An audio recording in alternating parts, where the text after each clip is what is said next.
আসসালামু আলাইকুম প্রিয় শিক্ষার্থীবৃন্দ, তোমরা সবাই কেমন আছো? আশা করি আল্লাহর রহমতে ভালোই আছো। এএস টিচিং হোমের পক্ষ হতে সবাইকে স্বাগতম। আজকে আমরা 18 বছর বয়স নিয়ে তোমাদের সামনে উপস্থিত হয়েছি। একাদশ এবং দ্বাদশ শ্রেণীর বাংলা প্রথম পত্র কবিতা 18 বছর বয়স নিয়ে উপস্থিত হয়েছি। তো তাহলে চলো শুরু করা যাক।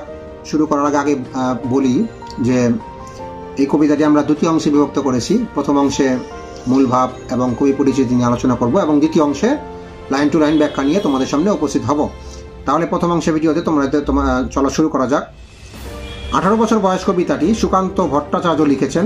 18 বছর বয়স কবিতাটি সুকান্ত ভট্টাচার্যের ছাড়পত্র 1948 সালে এটা রচিত হয়েছে। এই কাব্যগ্রন্থের অন্তর্গত, ছাড়পত্র কাব্যগ্রন্থের অন্তর্গত। 18 বছর বয়স কবিতাটি মাত্রা বৃত্ত ছন্দে রচিত। তাহলে মূল ভাব নিয়ে আলোচনা করি। 18 বছর বয়স কি দুঃসহ! এ বয়স মানব জীবনের এক উত্তরকালীন পর্যায়। কৈশোর থেকে যৌবনে পদার্পণ করে মানুষ এ বয়সে অন্যদের উপর নির্ভরশীলতা পরিহার করে নিজের পায়ে দাঁড়ানোর প্রস্তুতি নিতে হয় তাকে। এ সময় থেকে তাকে এক কঠিন ও দুঃসহ অবস্থায় পড়তে হয়। স্পর্ধার ন্যায় মাথা তোলবার ঝুঁকি, অন্যের উপর নির্ভরশীলতা পরিহার করে মাথা উঁচু করে স্বাধীনভাবে চলার ঝুঁকি এ বয়সেই মানুষ নিয়ে থাকে। বিরাট দুঃসাহসেরা দেয় যে উকি, নানা দুঃসাহসী স্বপ্ন, কল্পনা ও উদ্যোগ এই বয়সের তরুণদের মনকে ঘিরে ধরে। 18 বছর বয়স জানে না কাদা, যৌবনে পদার্পণ করে এ বয়সে মানুষ আত্মপ্রত্যয়ী হয়, জীবনের মুখোমুখি দাঁড়ায় স্বাধীনভাবে। শৈশব কৈশোরের পরনির্ভরতার দিনগুলোতে যে কান্না ছিল বয়সের স্বভাব বৈশিষ্ট্য, তাকে সচেতনভাবে মুছে ফেলতে উদ্যোগী হয়। এই বয়স জানে রক্তদানের পুণ্য দেশ, জাতি ও মানবতার জন্য যুগ যুগে এ বয়সে মানুষের এগিয়ে গেছে সবচেয়ে বেশি। জীবনের ঝুঁকি নিয়ে দাঁড়িয়েছে সমস্ত বিপদ মোকাবেলায়, প্রাণ দিয়েছে অজানাকে জানবার জন্য, দেশ ও জনগণের মুক্তি ও কল্যাণের সংগ্রামে। তাই এই বয়স সুন্দর, শুভ ও কল্যাণের জন্য রক্তমূল্য দিতে জানে। সপে আত্মাকে শপথের কোলাহলে তারুণ্য স্বপ্ন দেখে নতুন জীবনের, নব অগ্রগতি সাধনের। তাই সেই সব স্বপ্ন বাস্তবায়নে নিত্য নতুন করণীয় সম্পাদনের জন্য নব শপথে বলিয়ান হয়ে তরুণ প্রাণ এগিয়ে যায় দৃঢ় পদক্ষেপে।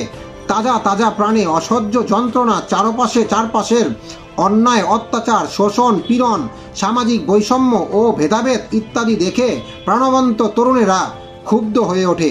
এ বয়সে প্রাণ তীব্র আর প্রখর অনুভূতির তীব্রতা ও সুগভীর সংবেদনশীলতা এ বয়সেই মানুষের জীবনে বিশেষ তীব্র হয়ে দেখা দেয় এবং মনোজগতে তার প্রতিক্রিয়া হয় গভীর। এ বয়সে কানে আসে কত মন্ত্রণা, ভালো মন্দ, ইতিবাচক নেতিবাচক নানা তত্ত্ব, মতবাদ, ভাবধারার সঙ্গে পরিচিত হতে শুরু করে এই বয়সের তরুণেরা।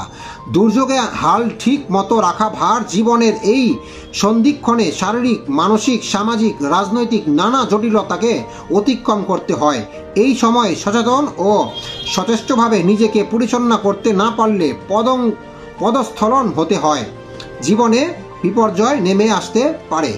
এখন আমরা কবি পরিচিতি সম্পর্কে আলোচনা করব।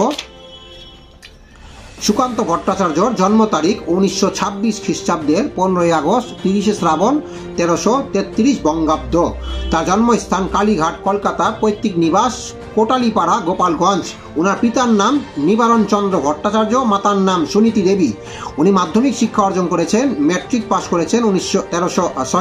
ম্যাট্রিক অকৃতকার্য হয়েছেন তিনি 1352 খ্রিস্টাব্দ বেলেঘাটা দেশবন্ধু স্কুল থেকে।